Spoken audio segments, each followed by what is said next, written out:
आज हम आ पहुंचे हैं देश की राजधानी दिल्ली के कालका जी मंदिर, वो धाम जिसे मनोकामना सिद्धि पीठ भी कहा जाता है। और यही कारण है कि देश के कोने कोने से भक्त मां के दरबार में अपनी मनोकामना लेकर आते हैं। लेकिन ये दरबार राजनीतिक हस्तियों के लिए भी बहुत महत्वपूर्ण रहा है।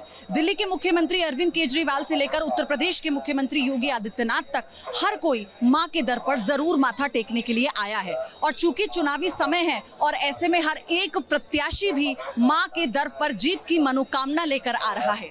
बताएंगे आपको धर्मपथ में क्या है इस मंदिर की महत्वता और कराएंगे आपको मां कालका के दर्शन। आदिशक्ति दुर्गा स्वरूप मां कालका जी को साक्षात महाकाली का रूप कहा जाता है। अरावली पर्वत श्रृंखला के सूर्यकूट पर्वत पर विराजमान कालका जी मंदिर के नाम से मशहूर कालका मंदिर देश के प्राचीनतम सिद्ध पीठों में से एक है। यहाँ भक्तों को लौकिक और अलौकिक आनंद मिलता है। सबसे प्राचीनतम हिंदू मंदिरों में से एक मां कालका जी के दर्शन के लिए असंख्य भक्त हजारों किलोमीटर से यहाँ पहुँचते हैं। नेता हो या अभिनेता, सभी माँ के दर पर दौड़े चले आते हैं और माँ भी उनकी मुराद जल्द पूरी कर देती है। कैसे रहे दर्शन? बहुत सुंदर, अच्छे हो गए? मैया बहुत अच्छी लग रही थी, बहुत अच्छे। मैया की कृपा किस पार्टी पे है चुनाव में इस बार? मोदी जी हैं। मोदी जी? मोदी जी हैं। क्यों? क्योंकि मोदी जी ने बहुत काम किए हैं और मोदी जी जैसा कोई भी व्यक्ति ऐसा आया नहीं अभी तक। महिलाओं को लेकर बड़ी गारंटी दे रहे हैं मोदी जी। सच्चाई है उनकी बातों में, हर चीज में सच्चाई है जी। भरोसा है उनकी गारंटी? हाँ जी, मोदी से अच्छा कोई भी नहीं है। इस देश के लिए मोदी की बहुत जरूरत है। कहाँ से हैं आप लोग? अरे हम लोग दूरी से आए, बलिया जिला से। अच्छा, बलिया जिले से आई हैं। अच्छा, ये बताइए कि प्रधानमंत्री किसे बनाना चाहते हैं, किसे देख रहे हैं? नरेंद्र मोदी जी को, और किसको बनाएंगे? और क्या, नरेंद्र मोदी जी पसंद है? और क्या, उनके 10 साल में जो काम किए हैं नरेंद्र मोदी जी ने पसंद काम किए हैं, बहुत अच्छा काम किए हैं जी। अपना हर एक चीज के सुविधा दे रहे हैं तो क्यों नहीं अच्छा लगेंगे। Modi is the great, he should come again and तभी देश तरक्की कर सकते हैं। किसकी जीत होगी? जीत तो मोदी जी की होगी जी, क्योंकि श्योर है? मैं यूपी में रहने वाला हूँ, मैं 30 साल से जाता हूँ, इससे अच्छी सरकार मैंने नहीं देखी आज तक। हाँ, सभी सुविधाएं गाँव में और शहरों में मोदी जी ने दी। इस पीठ का अस्तित्व अनादिकाल से है। माना जाता है कि हर काल में इसका स्वरूप बदला। मान्यता है कि इसी जगह आदिशक्ति माता भगवती महाकाली के रूप में प्रकट हुई और रक्त बीज जैसे असुरों का संहार किया। तब से ये मनोकामना सिद्ध पीठ के रूप में प्रसिद्ध है। रक्त बीज को ये वरदान प्राप्त था, यदि उसके रक्त की एक भी बूंद धरा पर गिरेगी तो उस जैसे ही अनेकों महापराक्रमी असुर उत्पन्न हो जाएंगे, जिसके कारण वो अवध्य हो जाता था। उस समय माँ कौशिकी ने माँ पार्वती की ओर बड़े करुणापूर्ण दृष्टि से निहारा। तब माँ पार्वती ने क्रोध में अपने भ्रुकुटी से महाकाली को प्रकट किया और रक्त बीज का वध करने का आदेश दिया। उस समय महाकाली ने योगिनियों और भैरवों सहित रक्त बीज का समूचा रक्तपान करके उसको मार गिराया। तब से यह पीठ जो है सुप्रसिद्ध हुआ और देवताओं ने माँ की जो बड़ी भावपूर्ण तरीके से स्तुति की और माँ से यहाँ स्थान ग्रहण करने का जो निवेदन किया, तो माँ ने उनको ये वरदान दिया कि आज के बाद जो भी मेरी भावपूर्ण तरीके से यहाँ पूजा अर्चना करेगा उसकी समस्त मनोकामनाएं यहाँ पूर्ण होगी। तभी से पीठ जो है मनोकामना सिद्ध पीठ के नाम में सुविख्यात हुआ। ऐसी भी मान्यता है कि महाभारत काल में युद्ध से पहले भगवान श्री कृष्ण ने पांडवों के साथ यहाँ भगवती की आराधना की। बाद में बाबा बालकनाथ ने इस पर्वत पर तपस्या की, तब माता भगवती से उनका साक्षात्कार हुआ। मौजूदा मंदिर की स्थापना मां के भक्त बाबा बालकनाथ ने ही करवाई थी। देखिए, आद्यशक्ति का यह पीठ जो है बड़ा विलक्षण है, क्योंकि इसको मनोकामना सिद्धपीठ के नाम से आता है। तो सभी के मन में ये कामना रहती है कि वो जो नेता हैं उनको जो है चुनाव में विजय मिले, वो सफल हों। तो इसलिए यहाँ पर मैं समझता हूँ कि हर वर्ग का नेता जो है यहाँ आता रहा है। पहली बार जब केजरीवाल जी जीते तो माँ के आशीर्वाद से उनको जीते और उनको जो है 67 सीटें जो है उनको प्राप्त हुई।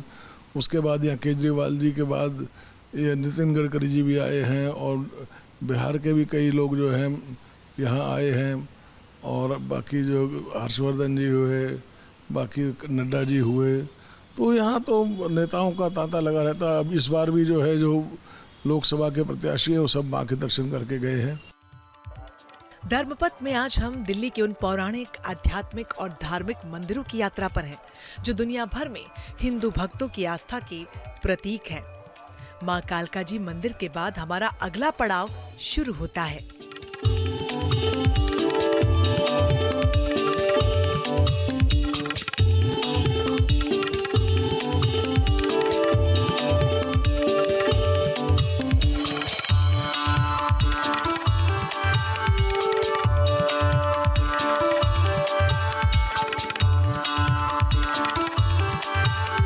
कहते हैं भगवान का दर कोई भी हो, वो आस्था का केंद्र रहा है, और यहाँ पर कोई भी आम और कोई खास नहीं होता। और यही कारण है कि जब देश के कोने कोने से भक्त माँ के दर्शन के लिए आते हैं, माँ के दर पर माथा टेकने के लिए आते हैं, तो राजनेता भी इससे अछूते नहीं। के गृह मंत्री अमित शाह हो, मोहन भागवत हो, दिल्ली के मुख्यमंत्री हो, या फिर और बड़े नेता, हर कोई माँ के दरबार में एक आम भक्त की तरह आता रहा है, और चुनावी समर में ये सिलसिला बदस्तूर जारी है। दिल्ली के मध्य में अरावली पर्वत श्रृंखला पर स्थित सिद्धपीठ, जहां मां झंडे वाली विराजती हैं। मंदिर का इतिहास करीब 100 साल पुराना है। मां झंडेवाला का महत्व इतना है कि आज भी भक्त दूर दूर से मां के दरबार में मत्था टेकने के लिए चले आते हैं। मान्यता है कि झंडे वाली मां के दर्शन मात्र से ही भक्तों की हर मुराद पूरी हो जाती है।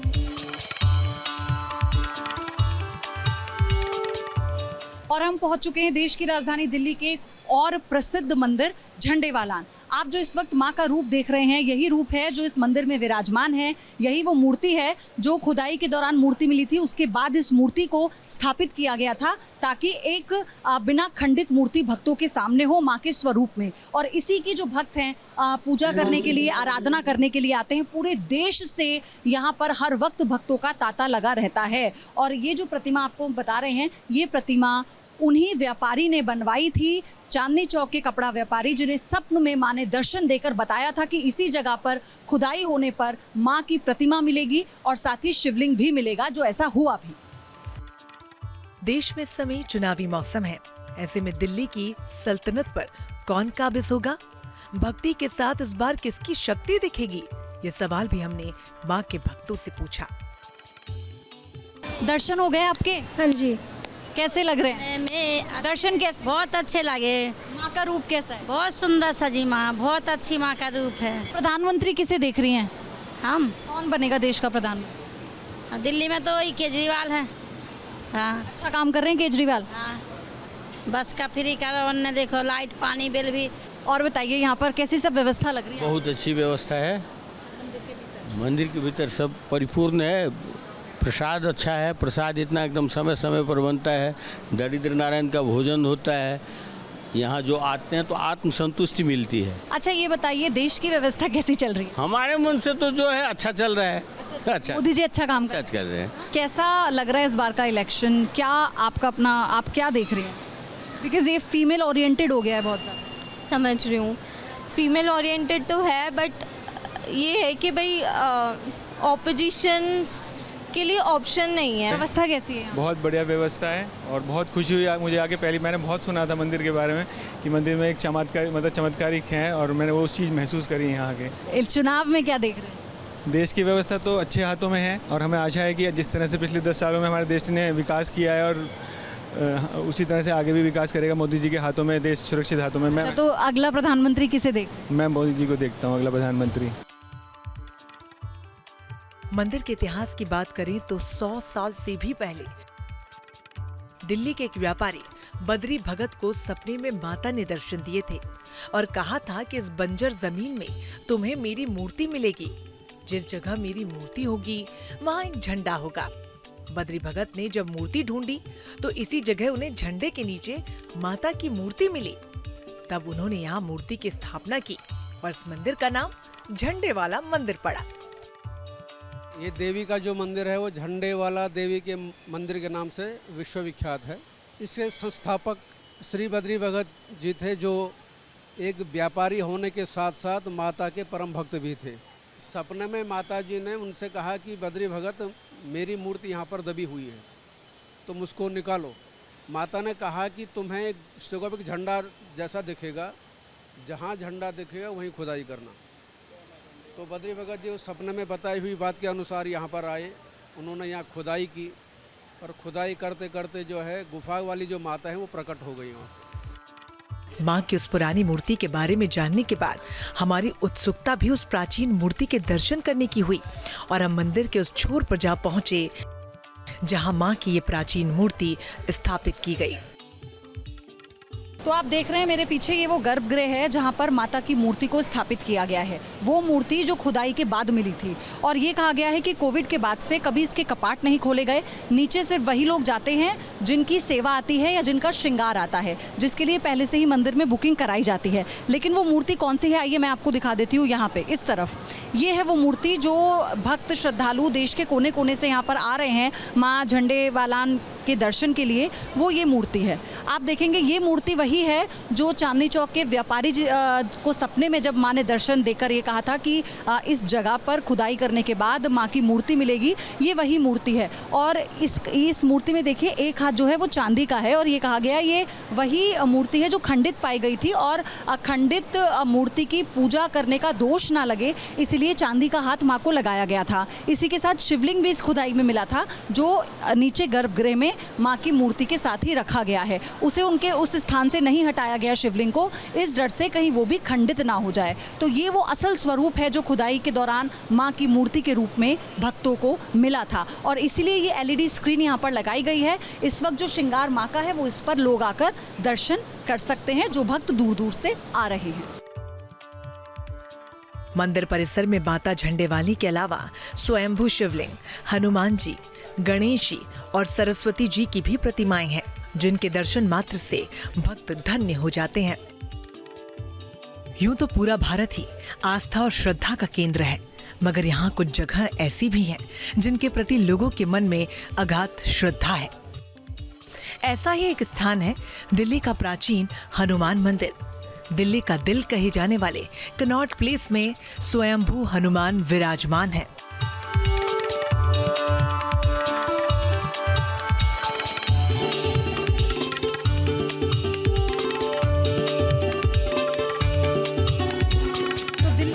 बसा हनुमान मंदिर जितना आस्था का एक मुख्य केंद्र है उतना ही राजनीतिक चर्चाओं का भी एक अहम गढ़ रहा है। और इसका सबसे बड़ा और ताज़ा उदाहरण है अरविंद केजरीवाल, जिन्होंने जेल से अंतरिम जमानत पर बाहर आते ही सबसे पहले इसे भगवान हनुमान की कृपा बताते हुए अगले दिन हनुमान के दर्शन का ऐलान कर दिया था। और यही वो मंदिर है जहां पर अपना शक्ति प्रदर्शन करते हुए अरविंद केजरीवाल आए थे। अब हनुमान की एंट्री कोई नई एंट्री तो है नहीं। भगवान राम की बात आप कर लीजिए, अब आप महाभारत की बात कर लीजिए, जब पांडव और कौरवों का जिक्र इसमें हो चुका है तो हनुमान का जिक्र भला क्यों नहीं होगा। बालचंद्र अंकित शिखर वाला ये मंदिर हिंदू आस्था का महान केंद्र है। गिनीज बुक में दर्ज इस हनुमान मंदिर के मुरीद अकबर से लेकर राष्ट्रपति ओबामा और देश के प्रधानमंत्री, मुख्यमंत्री से लेकर कई राजनेताओं तक हैं।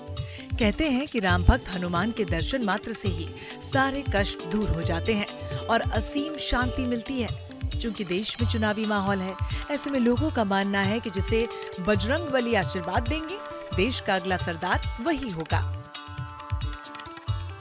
अच्छा ये बताइए कि किस तरह की चुनावी हवा आप देख रही हैं, मतलब किसको पीएम देख रही हैं इस बार देश का? अगेन मोदी। अच्छा ऐसा क्यों, मोदी में इतना खास क्या है? मतलब मोदी, मतलब my favourite leader is Modi. और Arvind Kejriwal? I don't like him because of Modi employment बहुत बेटर हुआ है। अच्छा ऐसे मोदी जी में क्या बहुत अच्छा लगा है आप लोगों को, आप बताइए। जो मोदी जी हैं वो सारी कास्ट को इक्वली समझते हैं। जैसे अरविंद केजरीवाल है, वो ज़्यादातर लोअर कास्ट को वो करते हैं, ST SC SC ST, general को थोड़ा कम वो करते हैं। मेरा सीधा सवाल ये आप लोगों से कि देश में चुनावी माहौल चल रहा है, किस पर कृपा करने वाले हैं हनुमान जी? ये तो मुझे नहीं पता, मैं प्रेडिक्शन तो नहीं कर सकती कि किस पर कृपा करेंगे, पर हाँ मैं इतना जानती हूँ कि जो भी अच्छा होगा देश के लिए, लोगों के लिए, वो जीतेंगे। तो आप अगला प्रधानमंत्री किसे देख रहे हैं? मैं नरेंद्र मोदी पसंद है बहुत। मुझे लगता है कि देश को ऐसे नेता की ज़रूरत है। हमारे ऐसा प्रधानमंत्री ना देश में पहले आया ना। महाभारत काल में पांडवों ने दिल्ली में 5 मंदिरों की स्थापना की थी। उन्हीं 5 मंदिरों में से एक है ये प्राचीन हनुमान मंदिर। पौराणिक मान्यताओं के मुताबिक पांडवों के भ्राता भीम और हनुमान दोनों भाई थे, इसलिए दोनों को वायु पुत्र ही कहा गया। इसकी महत्ता इसलिए क्योंकि ये सब दिल्ली का सबसे प्राचीनतम स्थान है। पांडवकालीन मूर्ति है ये और स्वयंभू मूर्ति है, खुद प्रकटी मूर्ति है। भगवान का दक्षिण मुखी होने के कारण एक आंख नज़र आती है, साइड पोज हैगा, और इसीलिए इसकी महत्ता बहुत है क्योंकि यहाँ पांडवों ने भी पूजा की थी। और ये पुराने समय में हिस्ट्री किताबों में मौजूद है कि टीले वाले हनुमान जी के नाम से मशहूर थे। फिर इसका जीर्णोद्धार किया महाराजा सवाई जय सिंह ने, महाराजा जयपुर जो थे। ये भगवान संकट मोचन हैं। जिस किसी को भी संकट पड़ता है, किसी प्रकार की समस्या है, शारीरिक है, मानसिक है, आर्थिक है, तो लोग उसके निवारण के लिए यहाँ आते हैं बड़ी श्रद्धा भाव से, और उनका शंका समाधान पूरा होता है।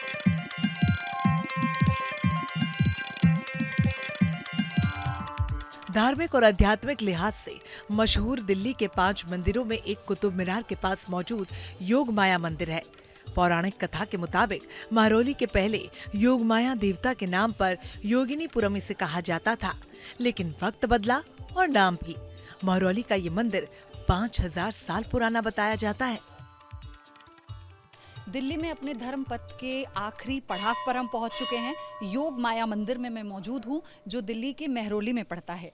यहाँ की कथा ये है कि जब कंस को इस बात का ज्ञात हुआ कि देवकी ने अपनी 8वीं संतान को जन्म दिया है और वो एक पुत्री है, तो उसकी हत्या करने के लिए जब कंस पहुंचा तो उसने उस पुत्री को पत्थर पर देकर मारा, जिसके बाद जो उस पुत्री का शरीर था वो विंध्याचल में पहुंचा, जिसे माँ विंध्यवासिनी के तौर पर हम पूजते हैं, और जो सर था, जो शीश था, वो रह गया महरौली में, यहाँ योग माया मंदिर के रूप में। अब हम आते हैं माँ के दर्शन करने के लिए। यहाँ पर माँ पिंड के रूप में विराजमान है और इस पिंड की स्थापना स्वयं भगवान कृष्ण ने की थी। योग माया जो उनकी बहन है, और कहा जाता है कि पांडव भी यहाँ पर सिद्धि के लिए आए थे, पूजा करने के लिए आए थे, और सबसे पहले भगवान ब्रह्मा ने यहाँ पूजा की। देवी योग माया को आदि शक्ति माँ लक्ष्मी का अवतार माना जाता है। उन्हें सद्गुण प्रदान करने वाली देवी भी कहते हैं, और इसी वजह से इस मंदिर में किसी भी तरह की बलि पर प्रतिबंध है। हिंदू पौराणिक कथाओं के मुताबिक योग माया का अर्थ दैवीय ब्रह्म है, इसलिए लोग उन्हें सभी प्राणियों की माता के रूप में पूजते हैं।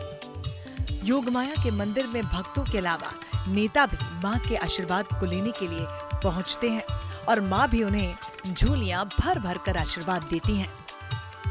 ये बताइए कि आजकल तो दर आम लोगों के साथ साथ बड़े बड़े राजनेता भी पहुंच रहे हैं आशीर्वाद मांगने के लिए। क्या लग रहा है, किस पर आशीर्वाद देने वाली है माँ? कौन होने वाला है अगला प्रधानमंत्री? देखिए, मुझे तो मोदी जी मेरे फेवरेट है, मैं तो वही चाहूँगी।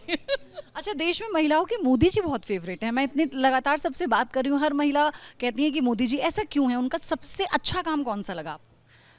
मोदी जी का, चाहे आप महंगाई या कुछ भी हो, वो सब साइड बाय साइड है, हर गवर्नमेंट में होता ही है, कभी कम कभी ज़्यादा। लेकिन मोदी जी का जो देश के लिए एक जो हम लोग प्राउड फील कर रहे हैं ना, वो मुझे सबसे अच्छा लगता है। आने वाले 10 साल तक प्रधानमंत्री मोदी जी ही हमारे रहेंगे, और वही देश का कुछ उद्धार सुधार कर सकते हैं। मैम, बेसिकली अभी जो करंट सिचुएशन है हमारे इंडिया की, तो आना तो मोदी जी को शॉर्ट बिकॉज दूसरा कोई कॉम्पिटिटर इतना स्ट्रॉन्ग नहीं है। लेकिन जो ये मोदी भक्त बन चुके हैं, सारे आंखों पे पट्टी बांध रखी है कि हमारा देश बहुत तरक्की कर रहा है। मैं आपको एक रियलिस्टिक अप्रोच की बात बताता हूँ। मिडिल क्लास बंदा हर कोई रो रहा है कि हमारे पे काम धंधा नहीं है। मोदी जी आएंगे, विपक्ष है लेकिन बिखरे हुए हैं, लेकिन मोदी जी का कुछ चीज़ पर और ध्यान देनी चाहिए, जैसे भाषण में कहा बेरोजगारी। हमारे यही लगता है कि अगला प्रधानमंत्री मोदी ही रहना चाहिए, क्योंकि देश के हमारा नाम हुआ, देश विदेश में नाम हुआ है, अब ये तरक्की भी देश कर रहा है। हम लोग यही चाहते हैं मोदी अब की बार आए। तो देखिए, लोगों का ये कहना है कि देश की बागडोर इस समय पे सिवाय मोदी के कोई और संभाल नहीं सकता। लेकिन ये भी तय है कि रोजगार का एक मसला है जो युवाओं के बीच में है। उनके मन का ये प्रश्न है कि अब आने वाले 5 सालों में वो ये उम्मीद करते हैं प्रधानमंत्री नरेंद्र मोदी से कि युवाओं को लेकर रोजगार के अवसर और पैदा होंगे, और जो मिडिल क्लास है देश का, उसके लिए कई और सुविधाएं, कई और अवसर लेकर ये नई सरकार आएगी। वीडियो जर्नलिस्ट विपिन के साथ पयोधी शशि, न्यूज़ नेशन, दिल्ली।